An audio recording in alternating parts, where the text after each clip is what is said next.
In this quick tutorial, I'll show you how to download all your data from Instagram.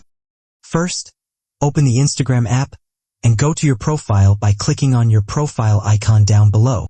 Tap the 3 lines at the top right.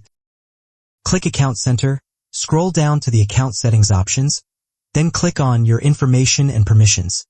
Then tap Download Your Information. Tap Download or Transfer Information. You will have to choose the account you want to download. How much information do you need? You can choose to download all your available information, or you can pick some of your information, which will allow you to select the information you want to download, for example, chats, photos, and so on. You can download it to your phone or transfer it to a destination. I will just download it to my phone. Select the duration you want to download, then click on Create Files.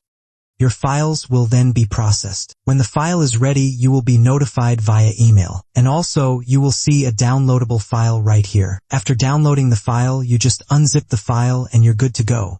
If this video helped you, give it a like, subscribe for more quick tutorials, and drop a comment if you have any questions. I've got you.